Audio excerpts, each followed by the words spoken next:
नमस्कार प्यारे विद्यार्थियों। मैं मुरली मीणा आप सभी का स्वागत करता हूं। एक बहुत ही बेहतरीन क्लास जो आज तक राजस्थान में किसी भी शिक्षक ने इस अंदाज में नहीं पढ़ाई होगी, यूट्यूब पर खास तौर पर। यह क्लास है राजस्थान के राज्य प्रतीकों की। अब आपको ये लगेगा कि राज्य प्रतीक में अपन को 2 से 4 प्रतीक पढ़ाए जाते हैं और ये बोल दिया जाता है कि ये टॉपिक खत्म हो गया, जबकि इसके अंदर 10 से 11 प्रतीक आते हैं। आपको एक एक प्रतीक को काफी विस्तार में समझाया जाएगा ताकि परीक्षा में कोई भी प्रश्न इनसे बाहर नहीं जाने पाए। तो फटाफट से अपन शुरुआत करते हैं आज के सेशन की। देखते हैं आपके लिए पहला प्रतीक कौन सा है। नंबर 1 है आपके लिए राज्य प्रतीक में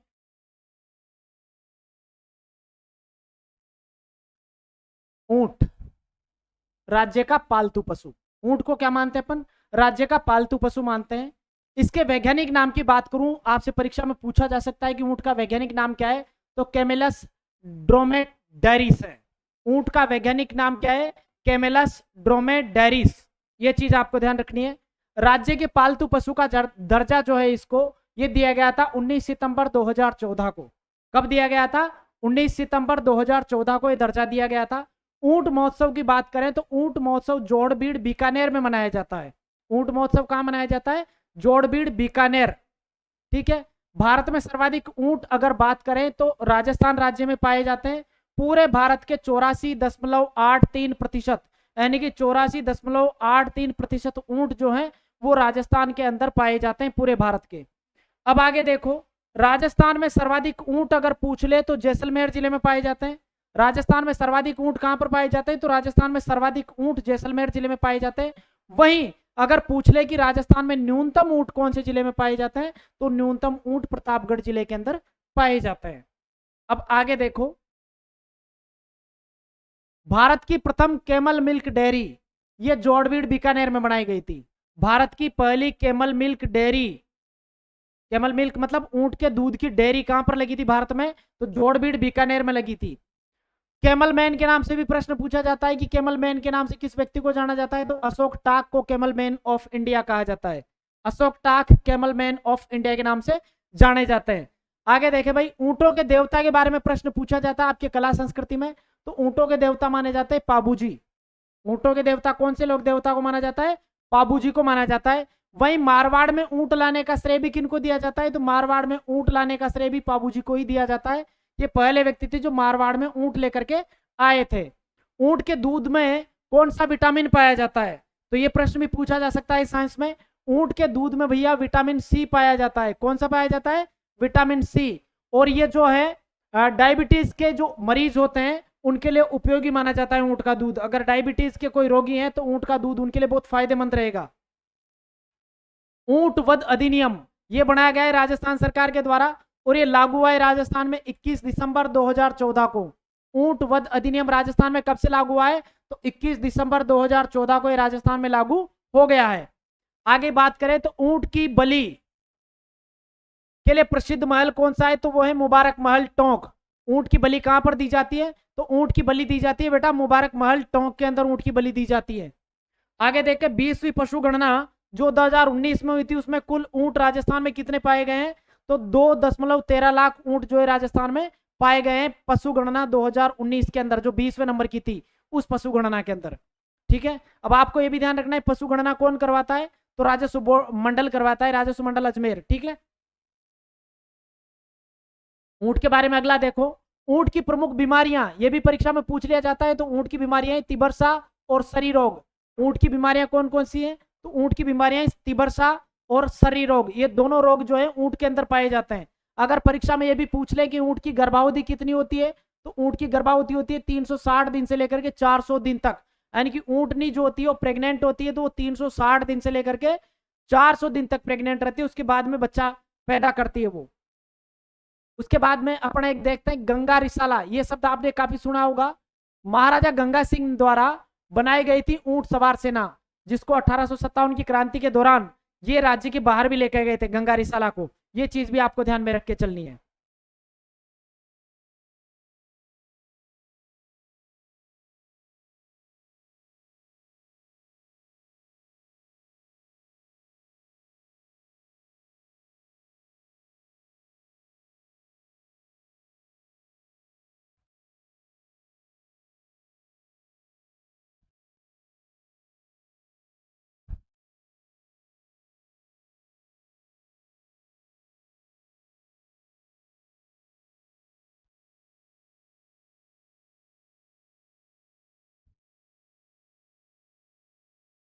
गंगा रिसाला जो है वो महाराजा गंगा सिंह द्वारा बनाई गई ऊंट सवार सेना थी। ठीक है, अगला देखो भाई, ऊंट का श्रृंगार गीत। श्रृंगार गीत कौन सा है ऊंट का? तो वो है गोरबंद गीत, मारो गोरबंद नखराड़ो। ये गीत आपने सुना होगा, पहले परीक्षा में पूछा भी गया है ये पहले, तो आपको ये ध्यान रखना है। इसके अलावा उस्ता कला का भी प्रश्न आपसे पूछा जा सकता है। तो उस्ता कला जो है मृत ऊंट की खाल पर चित्रकारी होती है, उसको उस्ता कला के नाम से जाना जाता है। यानी कि मरा हुआ जो ऊंट होता है उसकी खाल पर जो चित्रकारी की जाती है उसको उस्ता कला के नाम से अपन जानते हैं। आगे देखें, जट कतराई। जट कतराई जो होती है भैया, ऊंट के बालों पर चित्रकारी की जाती है, उसको जट कतराई के नाम से जाना जाता है। ऊंट के बालों पर की गई चित्रकारी को क्या कहा जाता है? जट कतराई कहा जाता है। आगे देखो भाई, ऊंट पालक जातियां कौन कौन सी है? तो ऊंट पालक जातियां मेवाड़ में भी पाई जाती है और मारवाड़ में भी पाई जाती है। जो जाति मेवाड़ में पाई जाती है ऊंट पालक जाति, उसको रेबारी कहा जाता है, और जो जाति मारवाड़ क्षेत्र में पाई जाती है ऊंट पालक जाति, उसको रायका कहा जाता है। ठीक है, ये थे ऊंट के बारे में काफी अलग अलग फैक्ट्स। अब इसके बाद में आगे चलो भाई, केंद्रीय ऊंट अनुसंधान केंद्र। केंद्रीय ऊंट अनुसंधान केंद्र कहां पर है? जोड़बीड़ बीकानेर में है। केंद्रीय ऊंट अनुसंधान केंद्र कहां पर स्थित है? जोड़बीड़ बीकानेर में। और इसकी स्थापना अगर आपसे पूछ ले तो 5 जुलाई 1984 को इसकी स्थापना हुई थी। किसकी स्थापना हुई थी? केंद्रीय ऊंट अनुसंधान केंद्र जोड़बीड़ बीकानेर की। और वर्तमान में किसके अधीन काम करता है? तो ICAR के अधीन ये काम करता है। ICAR के अधीन ये काम करता है, ये चीज भी आपको ध्यान रखना है। अगला देखो भैया, ऊंट प्रजनन प्रोत्साहन योजना। ऊंट प्रजनन प्रोत्साहन योजना, इसको लॉन्च किया गया था 2 अक्टूबर 2016 से। ऊंट प्रजनन प्रोत्साहन योजना को कब शुरू किया गया? 2 अक्टूबर 2016 से। इसमें जो प्रोत्साहन राशि दी जाती है वो दी जाती है 20,000 रुपए, और ये 2 किस्तों में मिलती है। ऊंट प्रजनन प्रोत्साहन योजना के तहत कितनी प्रोत्साहन राशि दी जाती है? 20,000। कितनी किस्तों में मिलती है? 2 किस्तों में। आगे देखो, विश्व ऊंट दिवस। विश्व ऊंट दिवस, इसको याद रखने का तरीका ये 22 जून, यानी कि 21 जून को अपन योग दिवस मनाते हैं, 22 जून को विश्व ऊंट दिवस मनाते हैं। ये चीज आपको ध्यान रखनी है, यानी कि योग दिवस के दूसरे दिन। संयुक्त राष्ट्र संघ, जिसको यूएनओ कहा जाता है, उसने 2024 को जो भी निकलाई है अंतर्राष्ट्रीय ऊंट वर्ष घोषित किया है। ये चीज भी आपको ध्यान रखना है। अंतर्राष्ट्रीय ऊंट वर्ष यूएनओ ने कौन से सन को घोषित किया है? तो 2024 को किया है। तो ये थे ऊंट के बारे में फैक्ट्स जो आपको याद रखने जरूरी है। अगला देखो भाई, दूसरा अपना जो राज्य प्रतीक है वो है राज्य का शास्त्रीय नृत्य। और राज्य का शास्त्रीय नृत्य कौन सा माना जाता है बेटा? वो माना जाता है कथक नृत्य को। राज्य का शास्त्रीय नृत्य कौन सा है? कथक नृत्य। इसका प्रारंभ राजस्थान से माना जाता है। शास्त्रीय नृत्य का, राजस्थान का जो शास्त्रीय नृत्य कथक, उसका प्रारंभ कहां से माना जाता है? राजस्थान से माना जाता है। इसके प्रवर्तक पूछ ले तो भानुजी महाराज को माना जाता है, जो जयपुर घराने से संबंध रखते थे। इसके प्रवर्तक कौन माने जाते हैं? भानुजी महाराज। कौन से घराने के थे? जयपुर घराने के। अगर इसके कलाकारों के नाम पूछ ले परीक्षा में कि कलाकार कौन कौन से कथक नृत्य के, तो कथक नृत्य के कलाकार है बिरजू महाराज, लच्छू महाराज और प्रेरणा श्री माली। तीनों के नाम ध्यान रखना है। बिरजू महाराज, लच्छू महाराज और प्रेरणा श्री माली, ये तीनों शास्त्रीय नृत्य से संबंधित थे, जो कथक नृत्य के नाम से अपन पढ़ते हैं। अगला देखो, अगला अपना प्रतीक है राज्य खेल। और राज्य खेल के रूप में किसको जाना जाता है? राज्य खेल बास्केटबॉल को मानते हैं। राजस्थान का राज्य खेल कौन सा है? तो राजस्थान का राज्य खेल बास्केटबॉल को माना जाता है। राज्य खेल का दर्जा कब दिया गया था बास्केटबॉल को? तो राज्य खेल का दर्जा इसको दिया गया था 1948 में। बास्केटबॉल को राज्य खेल का दर्जा कब दिया गया था? 1948 में।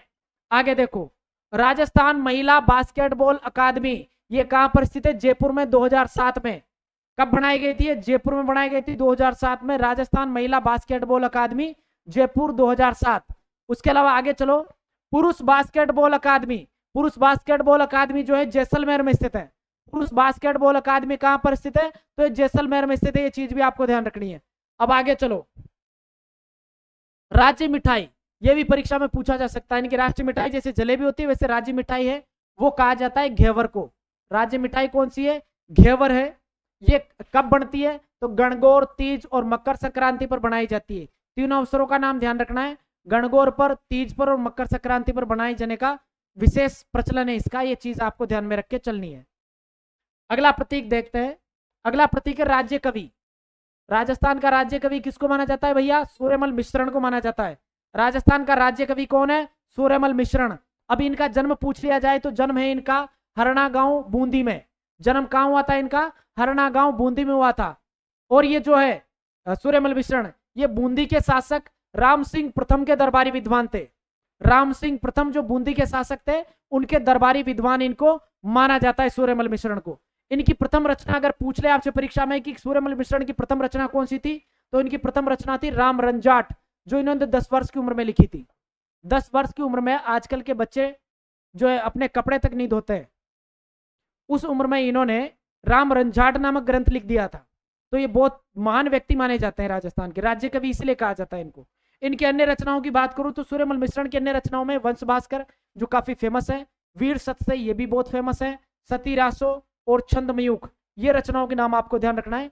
वंश भास्कर, वीर सत्सई, सतीरासो और छंदमयूख, ये सूर्यमल मिश्रण की रचना मानी जाती है, जिनका जन्म हरणा गांव बूंदी के अंदर हुआ था और राम सिंह प्रथम के दरबारी विद्वान इनको माना जाता है। अगला देखो भाई, अगला प्रतीक है अपना राज्य वाद्य यंत्र। अगर आपसे परीक्षा में पूछ लिया जाए कि राजस्थान का राज्य वाद्य यंत्र कौन सा माना जाता है, तो राजस्थान का राज्य वाद्य यंत्र माना जाता है अलगोजा को। वाद्य यंत्र कौन सा माना जाता है राज्य वाद्य यंत्र? अलगोजा। अब ये अलगोजा कैसा वाद्य यंत्र है? ये एक सुशीर वाद्य यंत्र है जो हवा से बजने वाला वाद्य यंत्र माना जाता है, यानी कि फूंक दे करके इसको बजाया जाता है, मुंह में 2 अलगोजे फंसाए जाते हैं फिर बजाया जाता है। इसके कलाकार की बात करूं तो इसके प्रमुख कलाकार जो है वो रामनाथ चौधरी को माना जाता है। रामनाथ चौधरी क्यों फेमस है? क्योंकि सामान्य तौर पर अलगोजा मुंह से बजाया जाता है, लेकिन रामनाथ चौधरी जो है नाक से बजाने के लिए इसके विख्यात है। इन्होंने जो अलगोजा बजाया है वो नाक से बजाया है, इसलिए इनको बहुत प्रसिद्ध अवार्ड भी राजस्थान सरकार के द्वारा दिए गए समय समय पर। तो रामनाथ चौधरी का नाम आपको ध्यान रखना है। अगर आपसे पूछ लिया जाए कि अलगोजा वाद्य यंत्र किस किस जाति से संबंधित है, तो सामान्य तौर पर व्यक्ति मान के चलते कालबेलिया जाति से, लेकिन कालबेलिया के साथ साथ भील जाति से भी संबंधित माना जाता है। तो आपको दोनों ही जातियों का नाम ध्यान रखना है। अलगोजा वाद्य यंत्र किस किस जाति का है, तो भील और कालबेलिया दोनों जातियों का अलगोजा वाद्य यंत्र माना जाता है। अगले प्रतीक की तरफ अपन बढ़ते हैं। अगला प्रतीक है अपना राज्य पुष्प। ये माना जाता है रोहिड़ा। राज्य पुष्प किसको मानते हैं अपन? रोहिड़ा को। इसके वानस्पतिक नाम की तरफ अपन चले। राज्य पुष्प रोहिड़ा का वानस्पतिक नाम है टिकोमेला अंडुलेटा। वानस्पतिक नाम क्या है रोहिड़ा का? टिकोमेला अंडुलेटा। ये आपको ध्यान रखना है साइंस के अंदर। अगर इसका राज्य वृक्ष राज्य पुष्प का दर्जा कब दिया गया था, तो इसको राज्य पुष्प का दर्जा दिया गया था 31 अक्टूबर 1983 को। रोहिड़ा को राज्य पुष्प का दर्जा कब दिया था? 31 अक्टूबर 1983 को इसको राज्य पुष्प का दर्जा दिया गया था। इसके उपनाम, रोहिड़ा के उपनाम भी आपसे परीक्षा में पूछे जाते हैं। मरुस्थल का सागवान भी कहा जाता है इसको, राजस्थान की मरुशोभा भी कहा जाता है। मरुस्थल का सागवान और राजस्थान की मरुशोभा, ये दोनों ही राज्य पुष्प रोहिड़ा को कहा जाता है। राजस्थान में सर्वाधिक रोहिड़ा कहां पर पैदा होता है, तो पश्चिमी राजस्थान में ये रोहिड़ा के फूल आपको देखने को ज्यादा मिलेंगे। अगर पुष्प का रंग पूछ लिया जाए कि रोहिड़ा पुष्प का रंग कैसा होता है, तो पीला और केसरिया रंग होता है। कैसा रंग होता है? पीला और केसरिया। अब आगे देखो, रोहिड़ा का प्रमुख शत्रु किसको माना जाता है? यह प्रश्न परीक्षा में पूछा जा सकता है कि रोहिड़ा जो पुष्प होता है उसका मुख्य शत्रु किसको माना जाता है, तो जरविल चूहे को माना जाता है। जरविल एक चूहा होता है जिसका नाम है जरविल। ये चूहा क्या करता है, ये इस पुष्प के लिए बहुत घातक होता है, इसलिए आपको इसका शत्रु माना जाता है, ये ध्यान रखना है। अगर रोहिड़ा के उपयोग पूछ ले तो इमारती लकड़ी में और फर्नीचर बनाने में रोहिड़ा का इस्तेमाल किया जाता है। ये चीज भी आपको ध्यान में रख के चलनी है राज्य पुष्प रोहिड़ा के बारे में। आगे देखो भाई, अगला प्रतीक चिन्ह अपना राज्य वृक्ष जो माना जाता है खेजड़ी को। राजस्थान का राज्य वृक्ष कौन सा है? खेजड़ी। इसके वानस्पतिक नाम के बारे में पूछ लिया जाए तो इसका वानस्पतिक नाम है प्रोसेपिस सिनेरेरिया। राज्य पुष्प राज्य वृक्ष खेजड़ी का वैज्ञानिक नाम क्या है, वानस्पतिक नाम क्या है? प्रोसेपिस सिनेरेरिया। इसको कब दर्जा दिया गया था राज्य वृक्ष का? तो राज्य वृक्ष का दर्जा दिया गया था इसको 31 अक्टूबर 1983 को। राज्य वृक्ष का दर्जा कब मिला खेजड़ी को? 31 अक्टूबर 1983 को। इसकी जो पत्तियां होती है, खेजड़ी की जो पत्तियां होती है उसको लूंग या लूम कहा जाता है। खेजड़ी की पत्तियों को क्या कहते हैं? लूंग या लूम कहा जाता है। अगर इसके फूल की बात करूं तो खेजड़ी के फूल को मिंजर कहा जाता है। खेजड़ी का फूल किस नाम से जाना जाता है? तो खेजड़ी का फूल जो उसको मिंजर कहा जाता है। वहीं फल की बात करें तो खेजड़ी का जो फल होता है वो खेजड़ी का फल सांगरी या खोखा के नाम से जाना जाता है। खेजड़ी का फल किस नाम से जाना जाता है? सांगरी या खोखा। अब आगे बात करें तो राजस्थान में सर्वाधिक खेजड़ी जो है वो शेखावाटी क्षेत्र में पाई जाती है। राजस्थान में सर्वाधिक खेजड़ी कहां पाई जाती है? शेखावाटी क्षेत्र में। वहीं ऑपरेशन खेजड़ा एक अभियान चलाया था राजस्थान सरकार के द्वारा। तो ऑपरेशन खेजड़ा जो है उसकी शुरुआत 1991 में हुई थी और ये खेजड़ी वृक्षों को संरक्षण देने के लिए की गई थी। ऑपरेशन खेजड़ा की शुरुआत कब हुई थी? 1991 में। और क्यों की गई थी? खेजड़ी वृक्षों को संरक्षित करने के लिए। अब आगे देखो, खेजड़ी वृक्ष के नीचे कौन कौन से देवताओं के थान माने जाते हैं, ये चीज भी परीक्षा में पूछी जा सकती है। तो खेजड़ी वृक्ष के नीचे केसरिया कुंवर जी का, गोगा जी का और झुंझार जी का, इन तीनों देवताओं के स्थान माने जाते हैं। केसरिया कुंवर जी, गोगा जी और झुंझार जी, तीनों के नाम ध्यान रखना है। खेजड़ी वृक्ष के नीचे इनके थान माने जाते हैं। बीकानेर का राज्य चिन्ह कौन सा है? बीकानेर के राज्य चिन्ह का जो मोटो है उसमें खेजड़ी वृक्ष दर्शाया गया है। ये चीज भी ध्यान रखना है। किस रियासत के राज्य चिन्ह में खेजड़ी वृक्ष दर्शाया गया है? तो बीकानेर रियासत। ठीक है, अगला देखो भाई, खेजड़ली दिवस, ये प्रश्न परीक्षा में पूछा जाता है। ये मनाया जाता है 12 सितंबर को। खेजड़ली दिवस कब मनाया जाता है? 12 सितंबर को। पहली बार खेजड़ली दिवस कब मनाया था? 12 सितंबर 1978 को। राजस्थान में पहली बार खेजड़ली दिवस कब मनाया था? 12 सितंबर 1978 को। खेजड़ली का जो मेला है वो भाद्रपद शुक्ल दशमी को भरता है। खेजड़ली वृक्ष मेला कब भरता है? भाद्रपद शुक्ल दशमी को। और ये कहां भरता है? तो खेजड़ली गांव जोधपुर में भरता है। कहां पर भरता है? खेजड़ली गांव जोधपुर में। यह विश्व का एकमात्र वृक्ष मेला है। विश्व का एकमात्र वृक्ष मेला कहां लगता है? खेजड़ली जोधपुर में। कब भरता है? भाद्रपद शुक्ल दशमी को। अब आगे देखो, खेजड़ली की घटना है। खेजड़ली के अंदर क्या हुआ था? एक घटना हुई थी। जोधपुर के शासक थे अभय सिंह, उन्होंने खेजड़ी के वृक्षों को काटने का आदेश दे दिया था। और ये घटना है 1730 ईस्वी की। कब की घटना मानी जाती है? 1730। उस दिन जो तिथि थी वो थी भाद्रपद शुक्ल दशमी। कौन सी तिथि थी? भाद्रपद शुक्ल दशमी। और इस खेजड़ली घटना का नेतृत्व करता कौन था? अमृता देवी बिश्नोई को माना जाता है। अमृता देवी, माँ अमृता देवी बिश्नोई जो है, इन्होंने खेजड़ली के लिए अभियान चलाया था। अभी भी मारवाड़ के अंदर वर्तमान में भी खेजड़ी बचाओ अभियान चल रहा है, जिसको लीड कर रहे हैं शिव बाड़मेर के सांसद जो थे, विधायक, वो क्या नाम बोलते हैं उनका, नाम तो मुझे याद नहीं आ रहा। इस अभियान के अंदर 363 लोगों ने बलिदान दिया था। यानी कि इसमें खेजड़ी के वृक्षों से लिपट गए थे। जब उनके सैनिक काटने के लिए आए थे तो अमृता देवी के नेतृत्व वहां के लोग जो थे खेजड़ी से लिपट गए थे। खेजड़ी के वृक्षों सहित इन आदमियों को काट दिया गया था। 363 लोग मारे गए थे। खेजड़ी गांव जोधपुर में स्थित है। ये चीज भी आपको ध्यान रखना है। रावसा बोलते हैं उसको, रावसा। आगे देखो भाई, अगला प्रतीक चिन्ह अपना राज्य पक्षी। राज्य पक्षी बोला जाता है गोडावण को। गोडावण को ग्रेट इंडियन बस्टर्ड भी कहते हैं। गोडावण को ग्रेट इंडियन बस्टर्ड भी कहा जाता है। ये चीज भी आपको ध्यान रखना है। राज्य पक्षी कौन सा है? गोडावण। इसको दर्जा कब दिया गया था राज्य पक्षी का? तो 21 मई 1981 को राज्य पक्षी का दर्जा दिया गया था। गोडावण को राज्य पक्षी का दर्जा 21 मई 1981 को दिया गया था। इसका वैज्ञानिक नाम अगर आपसे पूछ लिया जाए तो वैज्ञानिक नाम है कोरियोटिस नाइग्रिसेप्स। वैज्ञानिक नाम क्या है? कोरियोटिस नाइग्रिसेप्स है। दूसरा भी वैज्ञानिक नाम मिलता है अर्डियोटिस नाइग्रिसेप्स। ये दोनों वैज्ञानिक नाम आपको परीक्षा मिल सकते हैं, कोरियोटिस नाइग्रिसेप्स या फिर ऑर्डियोटिस नाइग्रिसेप्स। दोनों में से एक नाम आपको परीक्षा में देखने को मिलता है। प्रमुख क्षेत्रों की बात करूं जहां पर गोडावण पाया जाता है तो सोकलिया अजमेर में पाया जाता है। पहला चीज तो आपको ध्यान रखना है सोकलिया अजमेर। दूसरा है सोरसन बारां और तीसरा है राष्ट्रीय मरु उद्यान जैसलमेर। इन तीनों ही जगहों पर जो है ग्रेट इंडियन बस्टर्ड यानी कि गोडावण पक्षी पाया जाता है। सोकलिया बारां, सोकलिया अजमेर, सोरसन बारां और राष्ट्रीय मरु उद्यान जैसलमेर। अगर इसका प्रजनन केंद्र पूछ लिया जाए कि गोडावण का प्रजनन केंद्र कहां पर है तो सम जैसलमेर में गोडावण का प्रजनन केंद्र माना जाता है। अब आगे देखो गोडावण के बारे में। इसका पसंदीदा भोजन जो है, गोडावण का पसंदीदा भोजन होता है वो तारा मीरा माना जाता है। गोडावण को पसंदीदा भोजन क्या माना जाता है? तारा मीरा को माना जाता है। ये जो है गोडावण, ये जैसलमेर जिले का शुभंकर है। कौन से जिले का शुभंकर है? जैसलमेर जिले का शुभंकर भी इसको माना जाता है। इसकी प्रजनन स्थली मानी जाती है सेवन घास। सेवन घास कहाँ है? एक जल पट्टी है सेवन घास, जो मारवाड़ जैसलमेर के अंदर स्थित है, भूगर्भीय जल पट्टी। यहाँ पर ये अपने बच्चों को, अंडों को देना पसंद करते हैं। इसके उपनाम की बात करूं, गोडावण के उपनाम जो है वो है मालमोरडी, हुकना, सोन चिड़िया, great Indian bustard.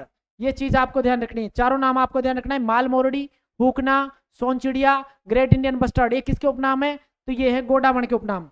Project great Indian bustard ये है, इसकी शुरुआत हुई थी 5 जून 2013 से।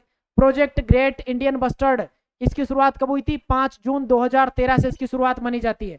गोडावण पर डाक टिकट भी जारी किया गया है। आपसे ये भी परीक्षा में पूछा जा सकता है कि राजस्थान की किस राज्य प्रतीक पर डाक टिकट जारी हुआ है? तो राज्य प्रतीक पर इस पर गोडावण पर डाक टिकट जारी हुआ था 2.30 पैसे का। कितने पैसे का? 2.30 का डाक टिकट जारी हुआ था और ये नवंबर 1980 में डाक टिकट जारी हुआ था। ये भी आपको ध्यान रखना है, नवंबर 1980 में डाक टिकट इस पर जारी हुआ था गोडाउन पर। अब अगला प्रतीक देखें आप, राज्य पशु। राज्य पशु माना जाता है भैया चिंकारा को, राजस्थान का राज्य पशु चिंकारा को माना जाता है। इसका वैज्ञानिक नाम जो है गजेला बन्नेटी माना जाता है। गजेला गजेला भी लिखा आता है कुछ किताबों में, लेकिन इसका वैज्ञानिक नाम आपको क्या ध्यान रखना है, गजेला बन्नेटी माना जाता है। इसका राज्य पशु का दर्जा जो है इसको 22 मई 1981 को दिया गया था। राज्य पशु का दर्जा चिंकारा को कब दिया गया था, 22 मई 1981 को इसको राज्य पशु का दर्जा दिया गया था। इसके प्रमुख क्षेत्र जो है नाहरगढ़ अभ्यारण्य जयपुर को माना जाता है, राष्ट्रीय मरु उद्यान जैसलमेर को माना जाता है। प्रमुख क्षेत्र नाहरगढ़ जयपुर और राष्ट्रीय मरु उद्यान जैसलमेर, इन दोनों को माना जाता है। ये शुभंकर माना जाता है श्री गंगानगर जिले का। कहाँ का शुभंकर माना जाता है, गंगानगर जिले का शुभंकर माना जाता है चिंकारा को। तो ये फैक्ट भी आपको चिंकारा के बारे में ध्यान रखना है। अगला देखो भाई, राज्य गीत। राज्य गीत है केसरिया बालम। राजस्थान का राज्य गीत कौन सा है, केसरिया बालम आओनी पधारो मारे देश। इसको दर्जा दिया गया था राज्य गीत का 22 जून 2017 को। 22 जून 2017 को राज्य गीत का दर्जा दिया गया था केसरिया बालम को। इसकी गायन शैली परीक्षाओं में पूछी जाती है, तो मांड गायन शैली में केसरिया बालम को गाया जाता है, मांड शैली के अंदर। अगला देखो, इसका स्वरूप जो है विरह गीत की तरह है। विरह गीत कब गाया जाता है, जब विदेश गए पति को वापस बुलाने का संदेश देने के लिए इस गीत को गाया जाता है केसरिया बालम के लिए। अंतर्राष्ट्रीय पहचान इस गीत को दिलाने वाली महिला थी अल्लाह जिलाबाई। आपसे परीक्षा में पूछा जा सकता है कि केसरिया बालम को अंतर्राष्ट्रीय पहचान किसने दिलाई, तो अल्लाह जिलाबाई ने इसको अंतर्राष्ट्रीय पहचान दिलाई थी। उपनाम की बात करूं तो उपनाम है भैया रजवाड़ी गीत, इसको माना जाता है। रजवाड़ी गीत किसको माना जाता है, केसरिया बालम को रजवाड़ी गीत माना जाता है। अगला देखें, अगला प्रतीक है अपना राज्य नृत्य। राज्य नृत्य माना जाता है घूमर को।